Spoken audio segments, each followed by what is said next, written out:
Well, today we're attempting to make sure that everybody knows what the problems are, what they're faced with, that the energy is out, and we're doing the best we can to bring the energy back online. Many wires have been down, over 9,000, but we want to go knock on doors to make sure that people understand that they need to get to shelter.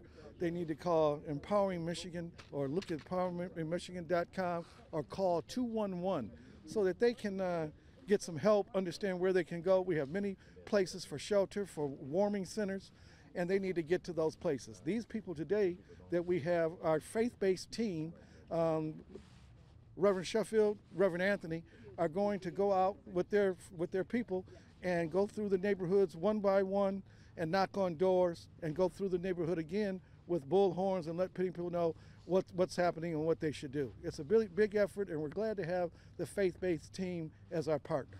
And why was it important that you wanted to come out here today and be part of this? DTE Energy is a part of the community. This is where we work, this is where we serve, and we want to make sure that people are safe. If they can't get energy, we understand that creates safety issues. We are compassionate, we believe in our community, and we want our community to be safe. And we're a part of this community, and with the fact that we are working as hard as we can to get the energy back, we just know that it's important that we keep people stay, again, safe and warm. And I mean, it is dangerous out there. You know, obviously people think they're still in their house, but I mean, it's very cold out here over the next few days. Yes, it gets cold at night, and we know the temperatures are going down, 5 below or below zero. It's going to feel like that at least, 10 degrees. We just want people to know you got to bundle up. If you can go someplace with a loved one, then you should go. We're working as hard as we can to get the energy up. 90% of the people will be up by tomorrow, but that still leaves some people out. We want everybody safe through this, and we're just doing everything we can. This is a faith-based initiative and effort that we've had for quite some time, for many years, and this is the fruit of our labor, being able to call on our partners to make sure that we get these things done and to help our community.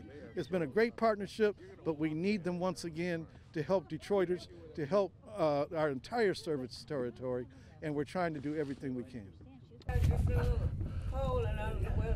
Yeah, well, that's what we come and check on the door because the heat's been off for a while. And yeah, do you have a place you can go? Because there's some shelters available. No.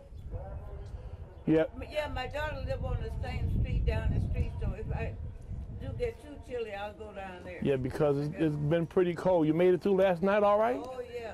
Okay, because you can dial 211 if you have a cell phone or whatever. Yeah, but I don't have a cell phone. I just got a regular phone. And your house phone is out too? Yeah, the house phone is out. Okay. Well, we're going to put your number, your address on a list. Okay. And someone from Edison might come out and bring you some warm food and check on you. I appreciate it. Okay. All right. Athletics. If you want to leave your daughters, don't want to go to your daughters, you can go to Hype Athletics. Oh, I promise. Yeah, don't just tell me that now. No, all right. no. Okay. All right. All right. I'm done. Thank you. She just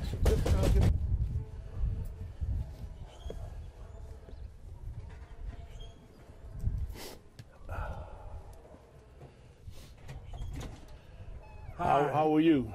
Just letting you know we got a warming center because it's cold. And we got Mark Jones here from DTE. How are you? We're probably not going to have the stuff back on until Tomorrow or night. Monday. That's a maybe. It may be on the day, but the point is it's too cold for you to stay in the house.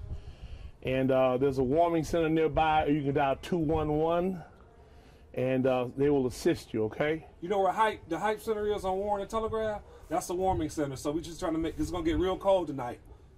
So It was cold last night, wasn't it? Are you making it all right in there? Yeah, I got my brothers with me. We got a party scheduled today, but Okay. it won't happen. Was party scheduled here for a kid or somebody? Yeah, for you, for your birthday? Oh, I think I'll get in touch with God, tell him to put the heat back on for you.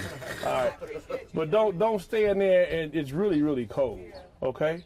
All right. All right, thank you. All right. Okay. Yeah. Bye-bye. Well, we're going door to door, primarily warning seniors about the frigid weather and the fact that there's a delay in the restoration of services. and it's not smart to stay in your home. It could be hazardous. And so we did find, for example, one lady last night, 82 years old, sleeping on the floor in the kitchen with a gas stove on. DT responded, Mark Jones, we texted them the information. They were out with food and other people to assist them. So we just don't want anything bad to happen to our seniors. And I mean, I'm sure there's stories like that all over. How important is it to get this message out? Well, I want to commend DTE again, because they called me in the midst of their meeting trying to plan a way out of this crisis and saying that there were all these people still in their homes. How could we do it? And they suggested we put some crews of people together. So Wendell, Anthony, and I got 4 or 5 bands apiece and set to the task of knocking on doors. And we've been coordinating that with DTE. And how important do you think, obviously, you can put it on the news, people without power can't see that? There's nothing like knocking on doors. When people want votes, they knock on doors. When you want to collect bills, sometimes you knock on doors. So the important thing is they don't have TVs. Electricity's out. Many of these older people don't have internet on their phones. They're not like our generations. So many of them were in their homes and thinking, well, the power will be back on any minute. And for us to tell them that it wasn't going to be back on, we weren't really sure, that's when they, sprung into action and called son, daughter, whomever to come get them.